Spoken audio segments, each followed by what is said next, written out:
Hi, this is Nick Forster. This week in eTown, we're going to revisit one of our favorite shows, and it starts right now.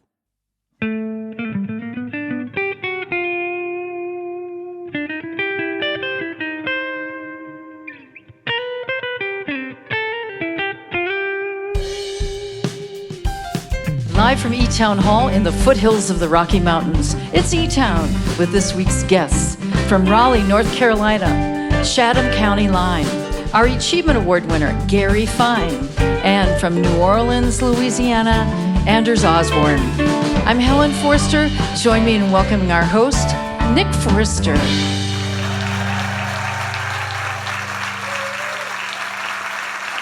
Thank you, everybody. Thanks, Helen. Thanks to the E-Tones with Keith Mosley from String Cheese sitting in with us today as our bass player, hanging out. We got all the stuff.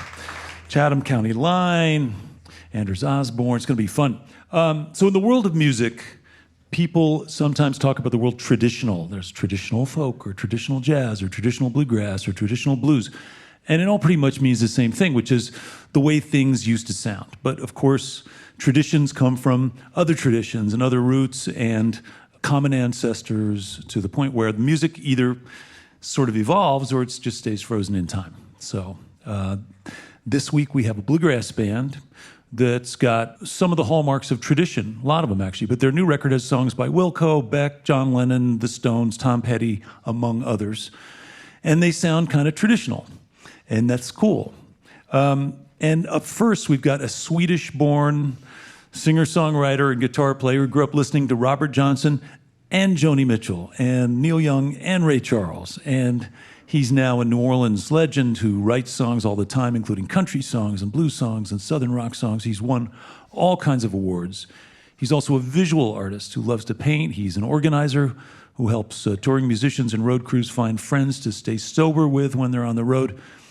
He's also just released, I think it's maybe his 16th solo record. So he's making his own traditions. And other people will point to him at some point and say, yeah, that's the traditional sound. But meanwhile, he is making it up as he feels it.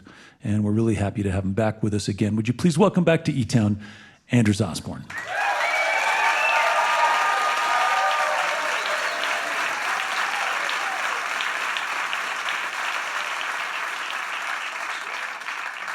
What's going on? Everybody happy? Feeling good? Ready to have some fun? Yeah. We stay ready.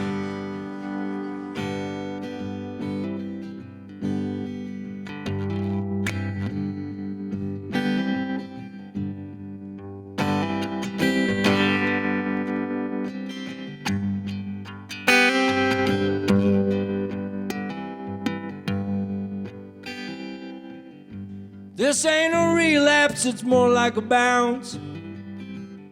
Way up in heaven, then back to the ground. Keep your arms wide open now. Yeah, I'm coming down. I got the mind of an army, but a single man's heart. Might look like a wild one, but I'll never, never, never stray too far from you. So keep your arms wide open, baby, I'm coming down.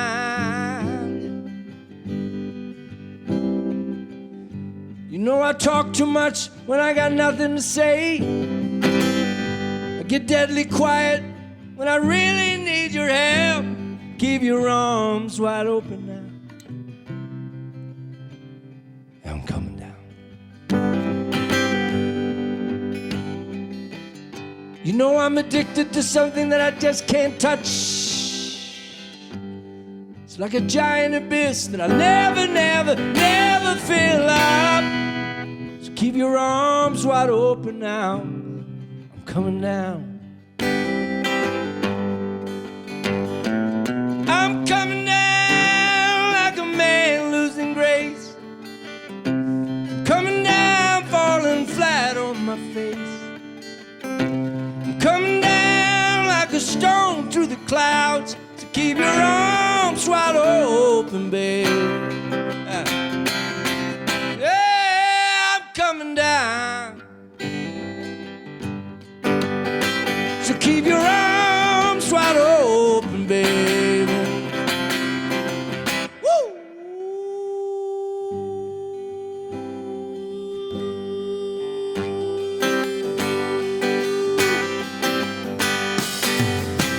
Oh, passion is running through my veins. It sets me on fire. It drives me insane. So keep your arms wide open, baby, please, yeah. Yeah, I'm coming down now. Oh, what's to say that when everything's in vain? Unless I got you, babe, to hold me again. So keep your arms wide open, mama, now. Lord, I'm coming down. Turn on your love light, please bring me home. What's the sense of dreaming if we're dreaming alone? And keep your arms wide open now. Lord, I'm coming down.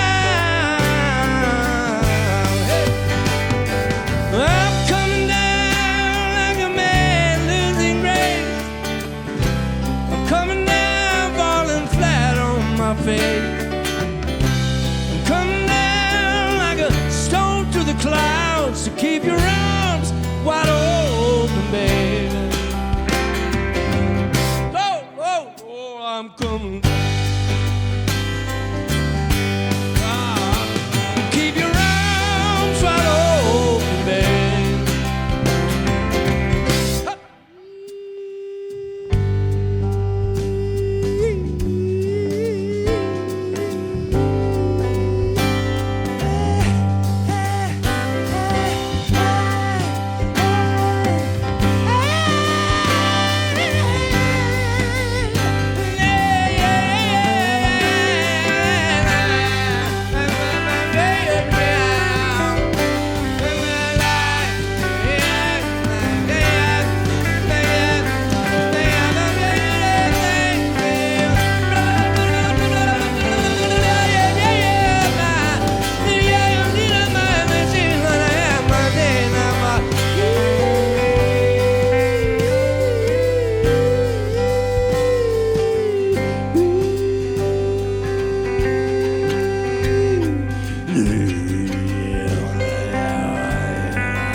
Thank you.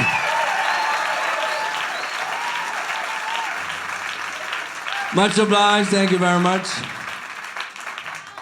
Oh, you guys sound great as always. Here's another one from that same record.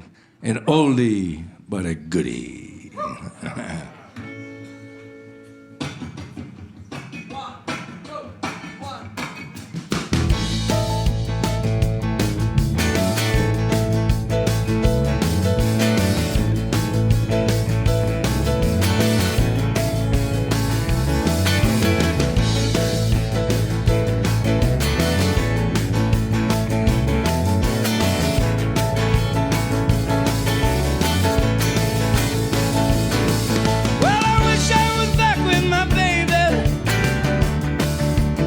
wish I was back on demand.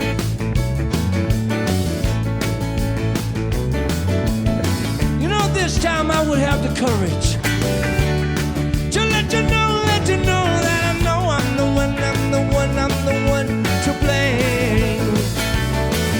Oh, I wish I was back with you, mama, now. I wish I was back on the main street again.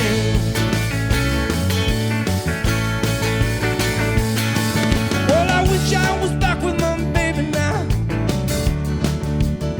Yeah, I wish I was back on my street.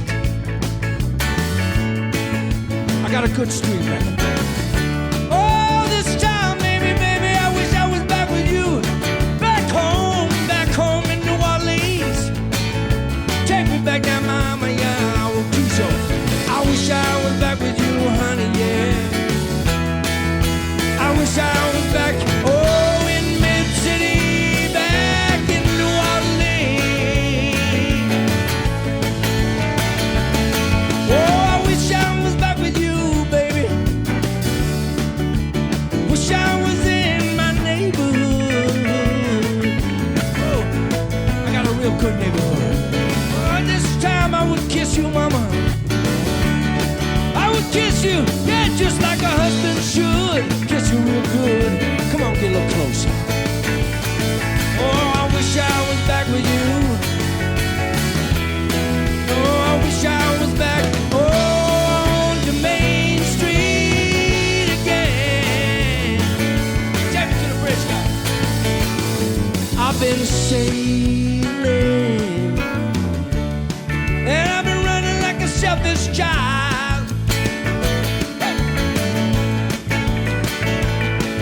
I've been dreaming, dreaming, dreaming, dreaming.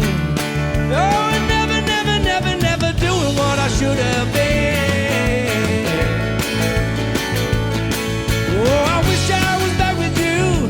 Take me back to you now. Oh, I just can't wait to be back on the main street again now. All right, Nick.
Yeah, I know my love's been paid.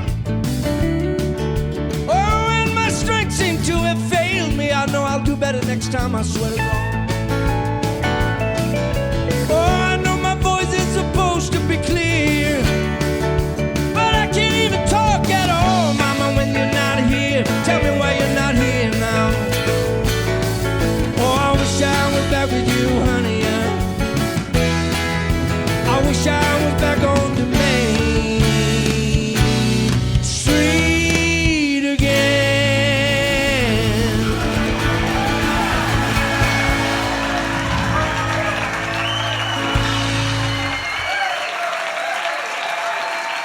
Right on.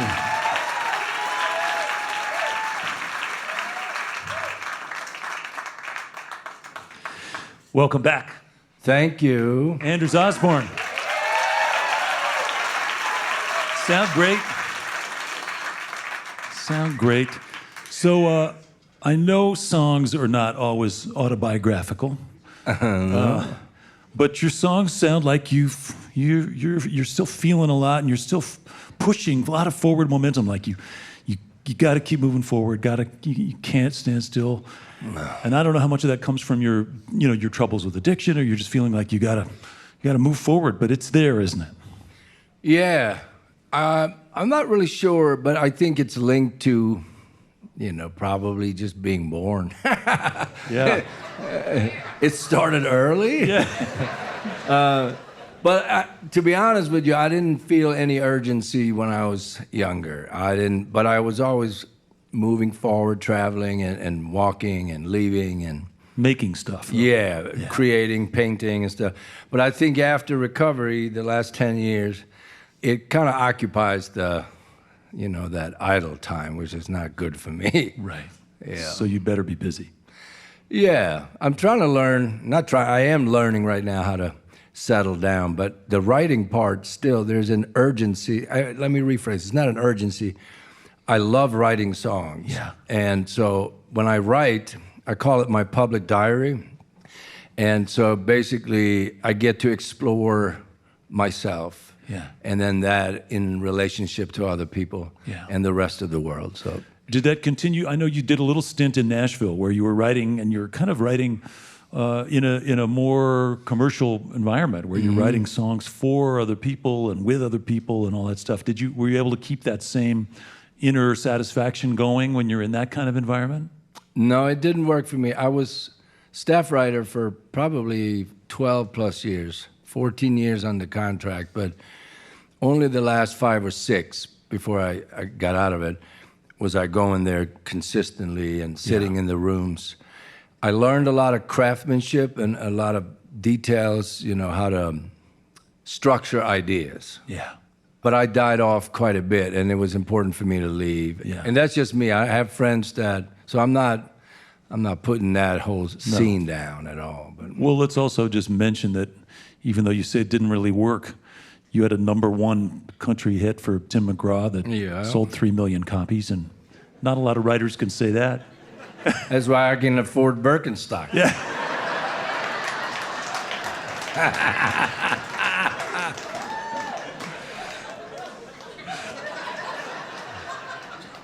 I don't think are you the only guy in New Orleans wearing Birkenstocks? I don't think so. No, but one of the few. One of the few, yeah. My daughter was like, you know what you need? You need Birkenstock. I said, I wore that in the 70s. She's like, hey, no, you didn't. It's a new thing. I'm like, all right, whatever. But back in New Orleans, that must feel great. It must feel like home, right? That's your place. Yeah, I love it. Yeah. And we lost Dr. John not that long ago, so Mac was somebody who was in everybody's life and just a part of that culture. Yeah, it ran deep for all of us. Yeah. Did you get to spend a little time with him? Yeah, over the years we played, we did sessions, did some gig stuff. We had a band together, the Tab put together, Tab Benoit, and called Voice of the Wetlands. Yeah. Trying to save the wetlands and then some other stuff. And so there are a lot of memories. He helped me get clean too, he and a few other friends of mine. Yeah. We had a great visit up here in Colorado with him, and I had a really great conversation, which I think is actually now, just since his passing, is up on our site if somebody wants to check it out. He tells some great stories about the two musicians union, the black union and the white union, and how he was a member of both. And so he could, how did he do that? He could work all these sessions. He told a really funny story about it. I don't think it's in that interview, but he talked about how when he was young and he had a little band together, there's no internet, there's no photos of all these things. So if you hear a song on the radio, they would call these clubs and say, oh yeah, well that's us, man. We're question mark and the Mysterians, that's us. And they would just cop that one song, and then they would get the gig and they would play at these places. It's pretty fun. That's some good stuff. Well, New Orleans, man, I can see why New Orleans is a place that you feel great in. It's also so funny because it's all the things you feel all the time, because it is also temptation and redemption and love and loss and, Yeah. But New Orleans has recognized you many times. You've won so many awards. You've been recognized by that community. It's inspiring, really.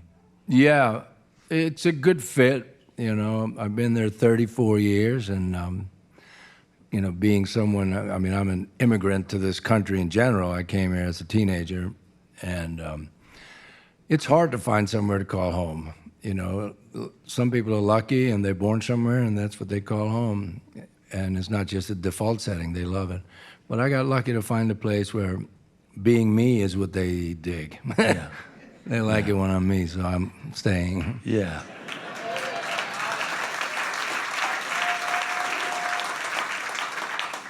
And I know we talked about Mac, and you collaborated with lots of others, North Mississippi All-Stars and the Subdudes and Pt.1, others. Are you working with anybody now in particular, or are you just open to whatever comes? I'm producing a record with Railroad Earth, and there's some great writing. Talk about good writing. Todd is an amazing writer. Yeah. That's one. I've worked with another country star, Eric Church, and which is a little different, but he's really cool. He's got a cool thing going on, and he stays right left of like mainstream. It's pretty hip, so I dig him. Oh, that's cool. That's songwriting. That's songwriting, with Eric. okay. And then we just trying to put bands together, you know, like me and David Torkanovsky, my keyboard player, want to do a duo at the Snug Harbor, the jazz place. Yeah. So you're trying to come up with things that are inspiring. Yeah. You still painting some? Yeah, I just finished 3 before I came out of here. That's cool. That's cool. I looked online and I looked at, there's a gallery that's got some of your work and they're selling some of your stuff. And it was a little more abstract and it actually reminded me, I saw this show in New York this year, a Swedish abstract modern painter from the late 19th century, early 20th century named Hilma af Klint. And she had an entire show, took up the whole Guggenheim Museum. And it's incredible, and you should check her out. I will. Because even though you don't know her, you're channeling some of that Swedish stuff, man. It's in there. I hope so. That's great. Yeah, that's great. And then lastly, before we get back to music, tell me about the work you're doing. I think, is it called Send a Friend?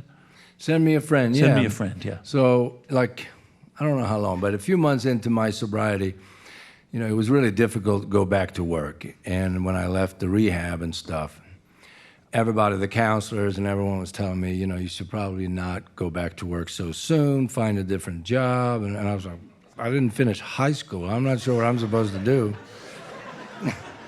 And I was, you know, anyway, I was in deep trouble and I was in bankruptcy and foreclosure and stuff. So I had to hit the road. And once I get out there, people are throwing, you know, 8 balls in my hand. And it's like, I'm like, holy crap, this is crazy. So I got what they were saying.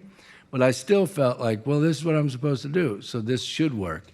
So I came up with the idea after 2 guys from AA came out and sat with me, and they just sat on the side of the stage when I performed. And I was like, that's interesting. They're not doing anything, saying anything, but I felt accountable. And I felt safer, and I felt just like, okay, I'm here to work. I'm not here to party. I'm just working. So I set up with a friend of mine, we started something where we have a data bank of, you know, thousands of people that we call friends. And if you're in recovery, you can call and we send someone out to be there when you work. Not to get you sober, but just give you a little support while you go back to work. So that's the idea. Yeah, and it's...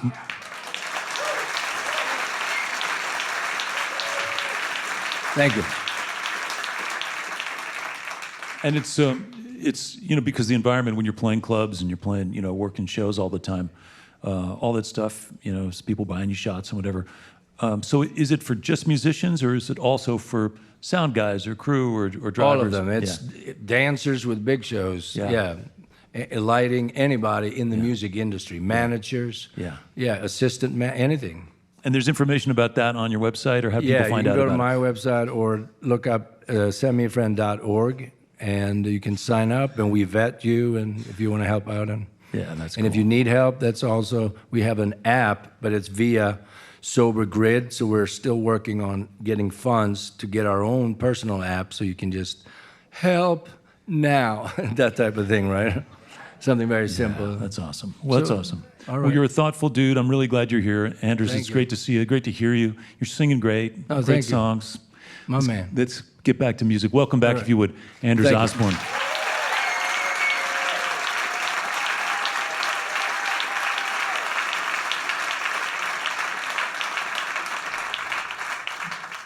All right, everybody feel good? Give it up for Nick, Helen, and the eTones as well. Doing a hell of a job all the time. Yes, indeed. This next song is from the new record, Buddha and the Blues. Oh, thank you. And this one's called Running.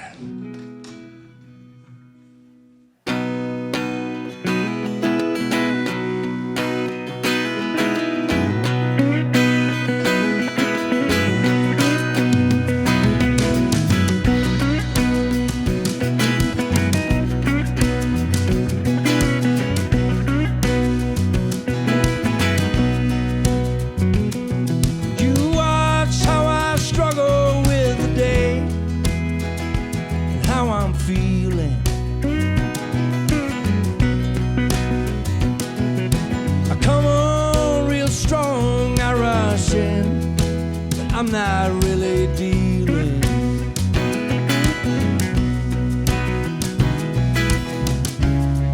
Breathe in and breathe out. Slowly let life just sort it out. But I keep on running. I keep on running. Afraid I run out of time.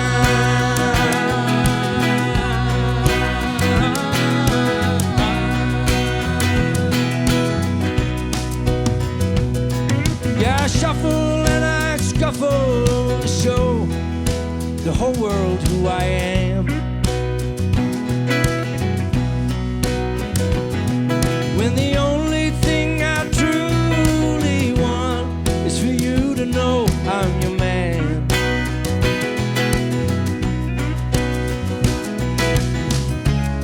Go to sleep and wake up. Nothing do seems quite enough. So I keep on running. I keep on running until I run myself down.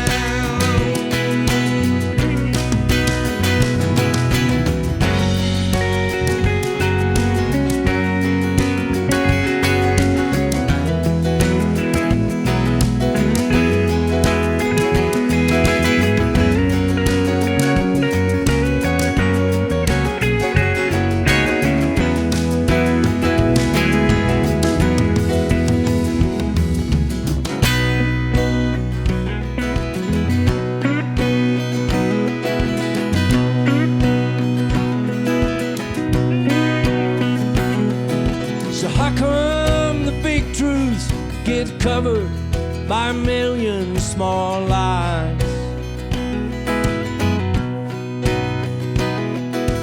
Hot dogs, guns and flags, the 4th of July.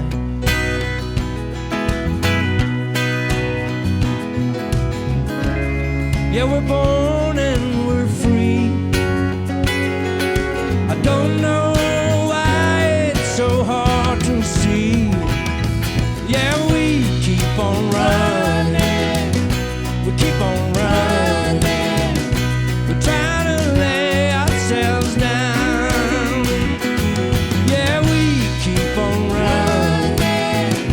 We keep on running until we're dead in the ground. Hey.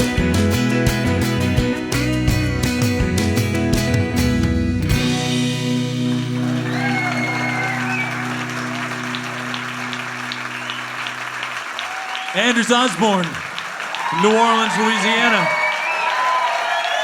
The record's called Buddha and the Blues, along with eTown's Christian Teal, Ron Jolly, Keith Mosley, Helen Forster. Anders will be back, play a lot more music later on in the show.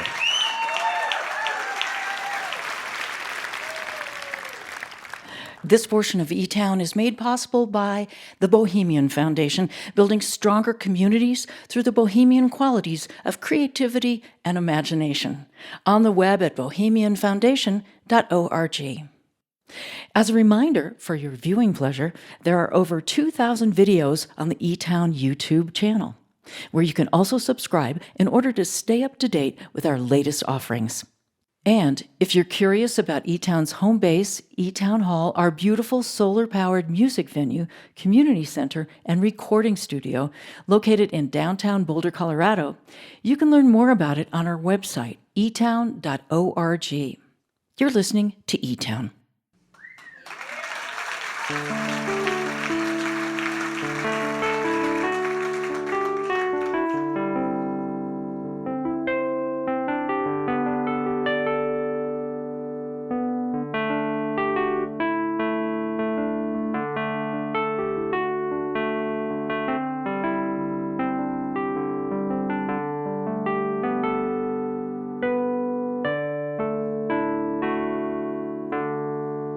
I'm Nick Forster. You're listening to eTown.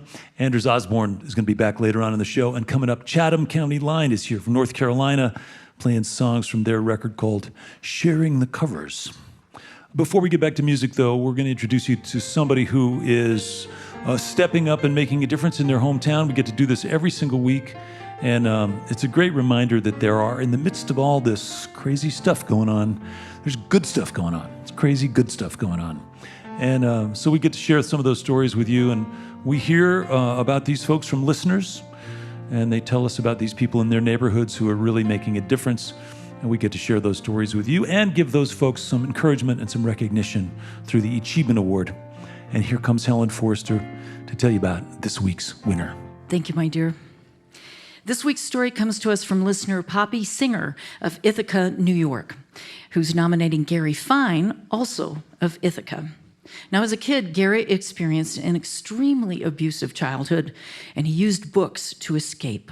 He left home as soon as he could, graduated from college, and ended up gravitating toward jobs that could enable him to help others. He eventually discovered the Durland Alternatives Library, located on the campus of Cornell University. Now, that library specializes in emphasizing alternative perspectives on social issues, and they also work with underserved populations like at-risk students.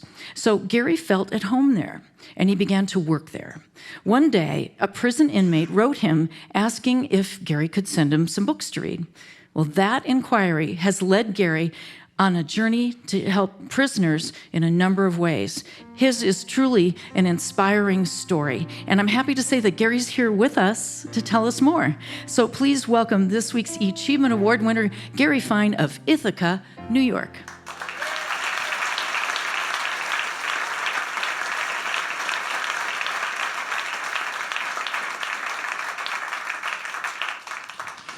Hi, Gary. Welcome. Thank you so much. Glad you're here.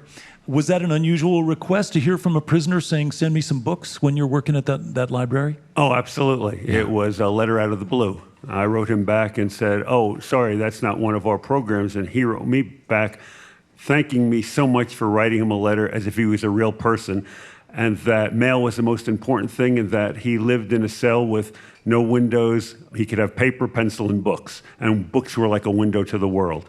Wild. And don't prisons have libraries often? Or I'm just curious if that was something that was hard to come by. I believe state by state, institution by institution, it really varies. And I think especially people in administrative segregation, solitary confinement have very little access to materials. Wild. So you told him that this is not something you do, but did you keep thinking about it? Well, when he sent back the second letter, I just thought, well, big deal, send him a package of books. So I had some books. I work in a library, there's books everywhere. I sent him a package of books, and I got one of those Christmas in July, this changes my life. You can't imagine what this means to me. And I thought for a few minutes of putting some books in a bag and sending them off, that was a lot of bang for my buck. And so then I started sending books to people. To other prisoners? Well, I wasn't looking for them. They found me. I had maybe 2, 3, 4. Eventually, another organization that was sending books to prisoners had advertised nationally, but they only wanted to send books to people in New York, and they had a stack of mail. And I said, oh, yeah, you can give me those letters, and I'll send them. So then all of a sudden, I had like 40 or 50 people I was sending books to. Wild. So that starts taking up a lot of time. Well, what happened is the prisoners would get the books, and they'd all write the same kind of letters back, and they'd say the same things in the letters. I'm going crazy. I hate everybody around me. I can't show any kindness or vulnerability because it'll be used against me, and mail's the most important thing in my life.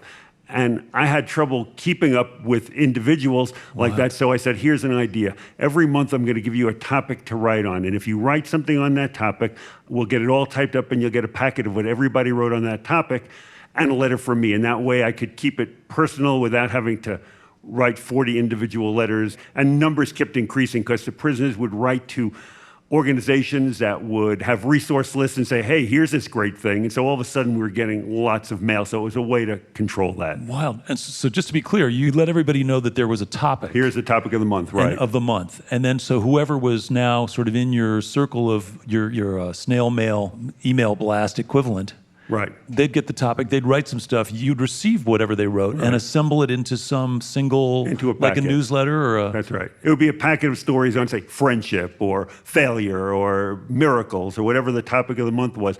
And what happened was that so many, when the prisoners started getting those packets, they would say, wow, I'm not going crazy. Those people think just like I do. I'm in a crazy-making place. And it's a real difference when you're a crazy-making place. There's something you can do about that. When you're going crazy, you're done. And they also said, whoa, I thought I hated this person because of their color, their race, their religion. But, oh, we have a lot more in common than not. And then the other thing was like, they started praising one another for being vulnerable, for sharing their feelings. And so more and more people were writing for books. And so then I got the idea that I would take a couple of themes from each month and put it into a newsletter that would go out twice a year that would have 6 different topics with 3 or 4 selections. So then it became like an anthology of writing. And then once we were writing and sending that to everybody, it was like now we're all talking together at once. And it was, well, what other programs could we start? And then, so every newsletter has like 7 or 8 different programs you can sign up for besides the writing program. Gary, I have to ask you, did you get fired? You know, that's a really good question, because the beauty of the Alternatives Library is that they just let me go and run with that. And a lot of my job is now what I do there. That's a lot of time and a lot of commitment and a lot of energy. So your employers thought, that's cool to be associated with our library and this guy. So that's right. I work in a really good place. So amazing. And so you're still sending books? Oh, yeah.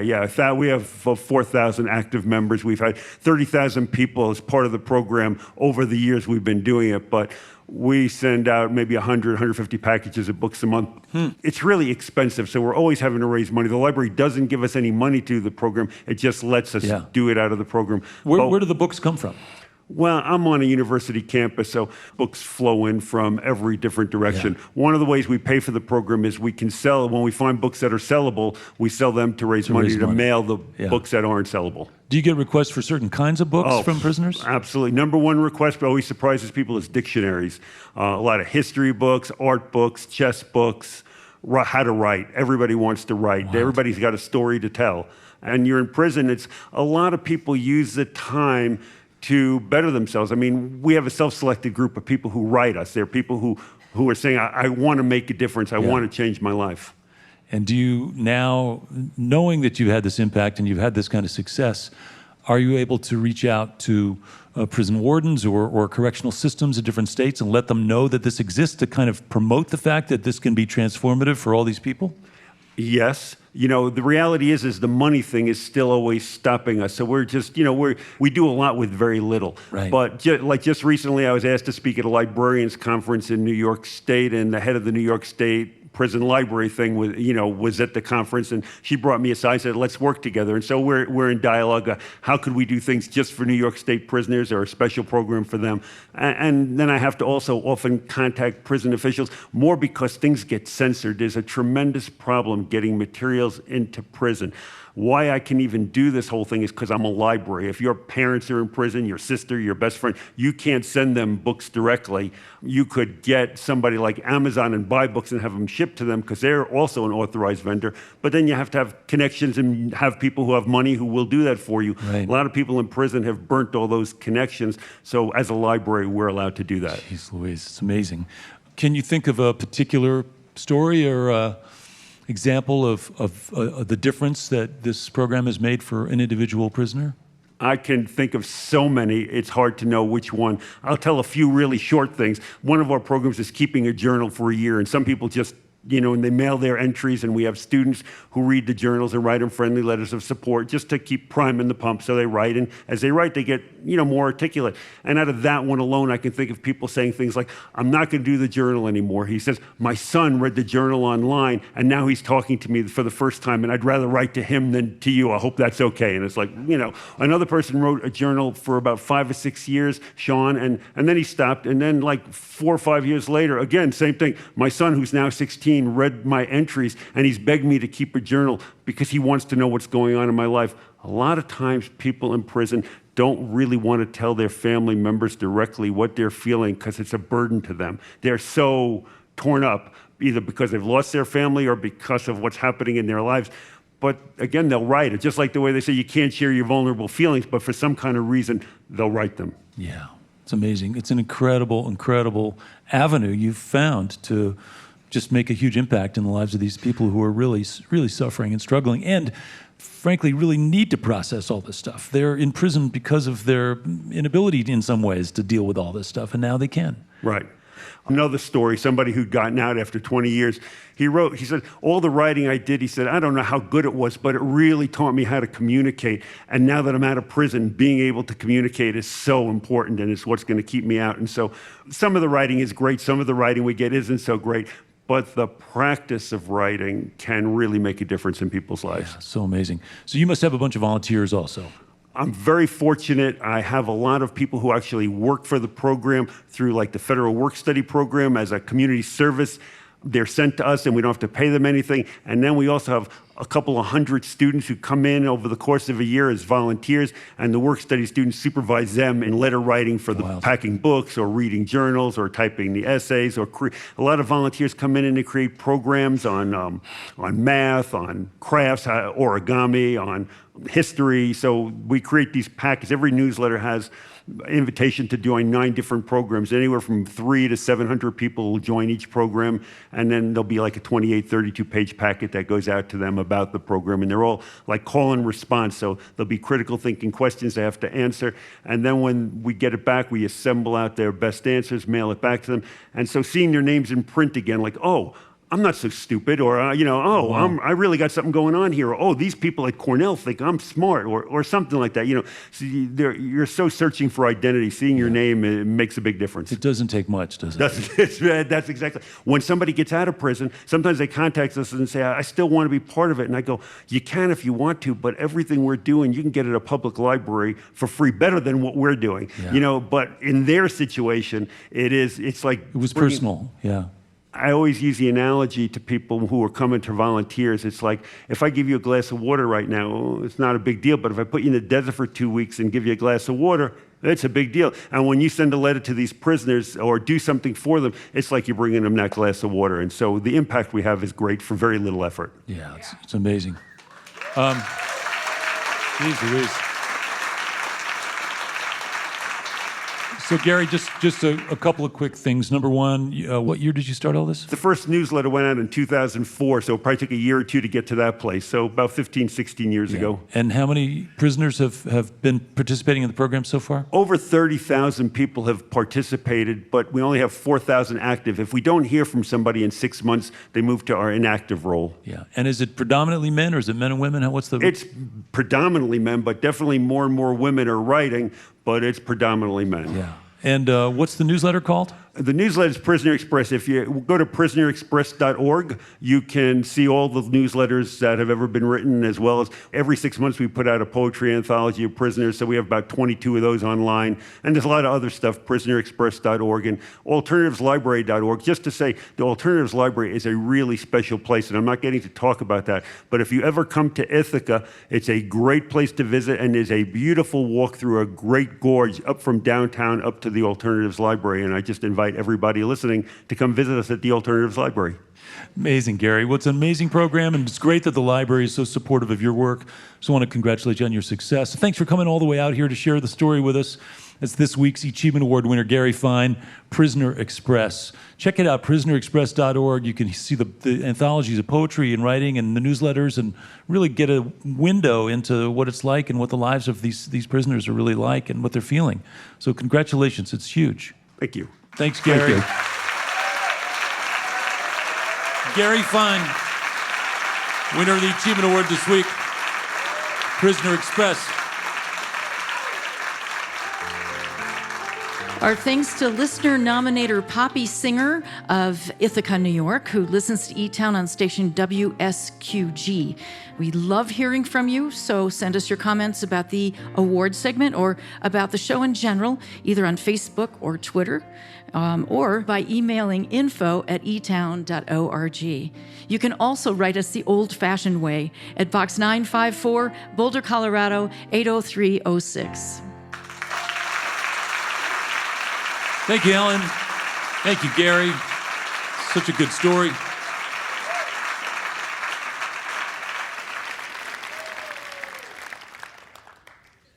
Your visit to eTown is made possible in part by the Scientific and Cultural Facilities District, or SCFD, one of the largest cultural funding mechanisms in the United States, supporting nearly 300 organizations in the greater Denver area.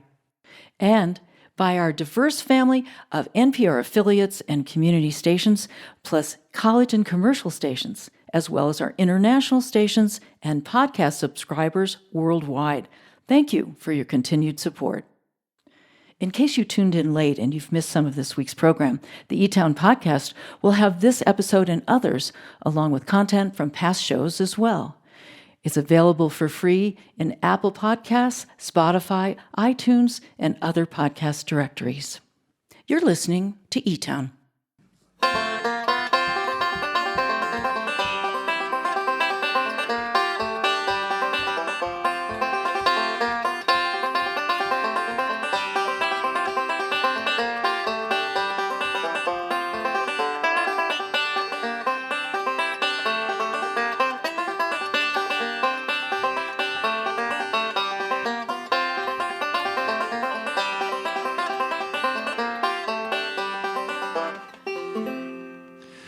I'm Nick Forster. I'd like to say hello to our listeners who hear eTown on stations like WRSI in Turner Falls, Massachusetts, and throughout the Pioneer Valley, on WWCF in Hagerstown, Maryland, and on KRBD in Ketchikan, Alaska. As always, if you'd like some more information or if you want to check out some of the many videos we have, lots of stuff is online at eTown.org.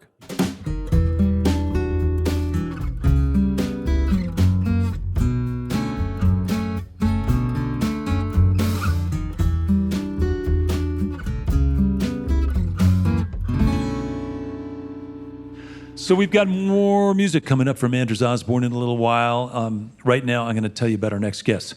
Chatham County Line is a band that grew out of a circle of friends that used to hang out at this musician crash pad in Raleigh, North Carolina, called the Blue House. These four guys came together around, a real love of traditional country and bluegrass music and a desire to write original songs that kind of fit in that style, but told a more contemporary story. And all the while, they were also wanting to make sure that they had some fun. So pretty soon, they got signed to Yep Rock Records. They started recording and touring. They now have released, I think it's their 9th record, called Sharing the Covers, an all-cover song record with a cute picture of these guys, these burly guys, all sharing a nice quilt. Anyway, we're really happy they're here. Please welcome for their first visit to eTown, Chatham County Line.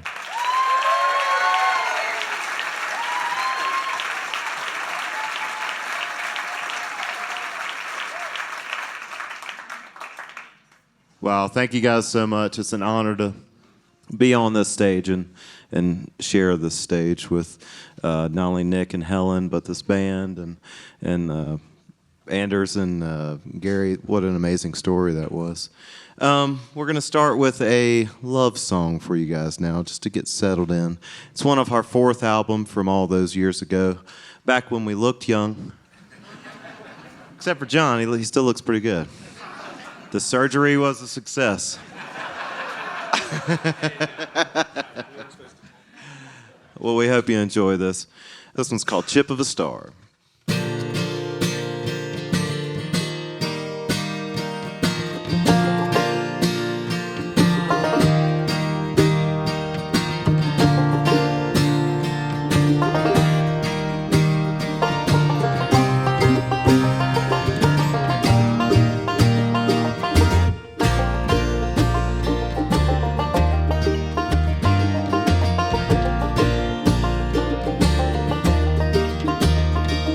Take a chip of straw and you hit it with an iron bar. When it's broken in two, made the eyes for you. Take a song from a bird and turn it to a word. When you're through, you found a voice for you, like a song on the wind. My beautiful friend, beautiful friend.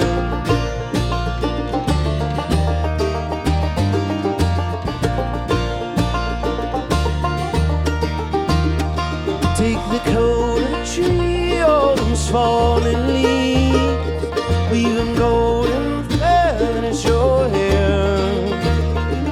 Take the tail of the moon, dip into it with a spoon, touch the earth again, and then ease your skin. Come to me again, my beautiful friend, beautiful friend.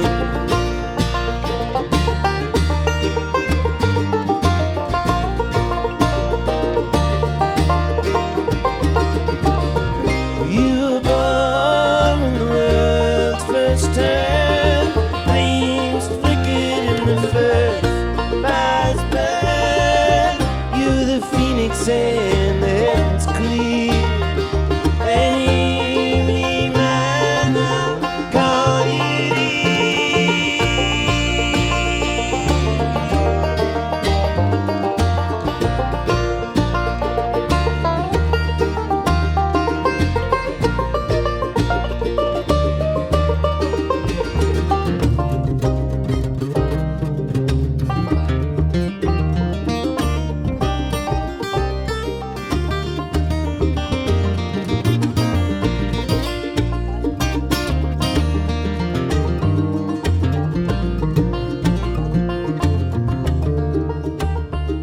Take the clouds from the sky, the sun shone bright.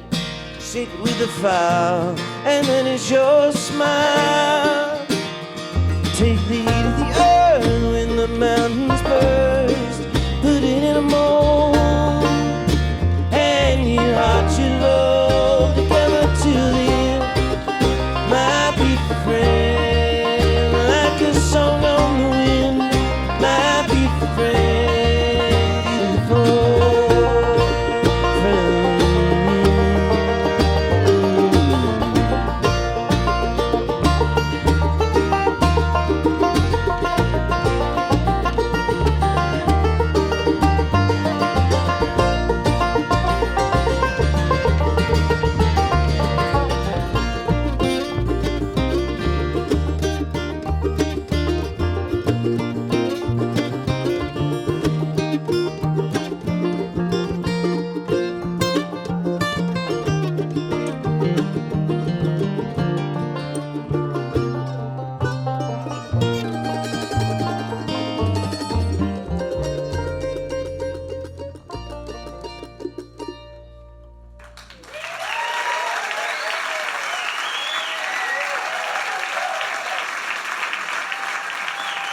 Thank you, eTown.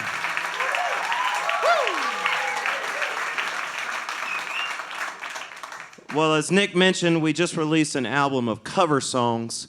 My mom said, being from the South, sharing is very important. And so we're sharing our albums with not just ourselves, but with other songwriters, some of our favorites.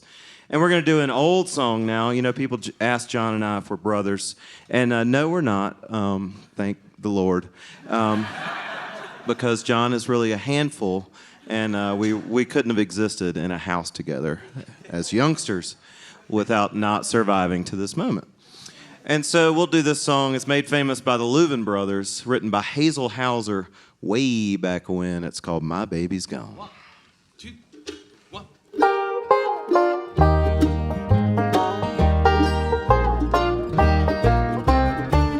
Hold back the rushing minutes, make the wind last still. Don't let the moonlight shine across the lonely hill. Dry all the raindrops and hold back the sun. My world has ended, my milkman whistles softly as he comes up to my door. The mailman brings the letters by just like he did before. They seem so busy all day long as if there's nothing wrong. Don't they know my world has ended? My baby's gone. Oh, make the rushing minutes, make the wind last deep. Don't let the moonlight shine across the lonely hill. Dry all the raindrops and hold back the sun. My world has ended, my baby's gone.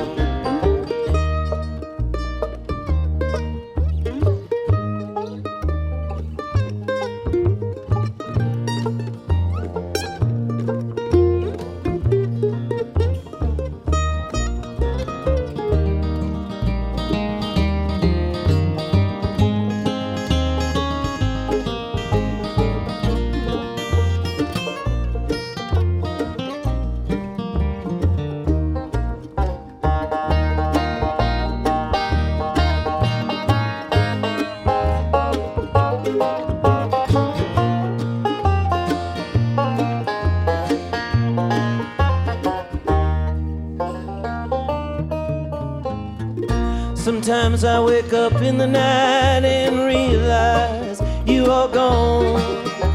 And then I toss upon my bed and wait for day to come. I try to tell my lonely heart it must go on alone, but he cries the world has ended, my baby's gone. Oh, make the rushing minutes, make the wind last deep. Don't let the moonlight shine across the lonely hill. Dry all the raindrops and hold back the sun. My world has ended, my baby's gone.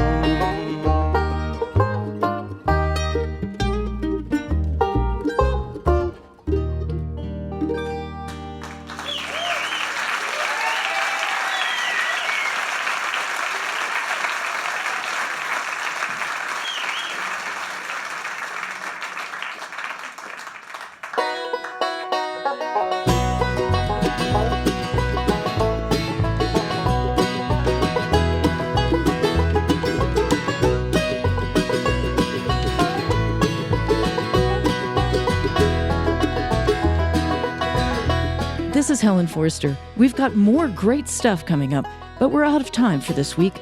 I hope you can join us next week for part 2 of this special program, with more from Anders Osborne and Chatham County Line, plus some surprise guests I think you'll enjoy. That's next week in eTown.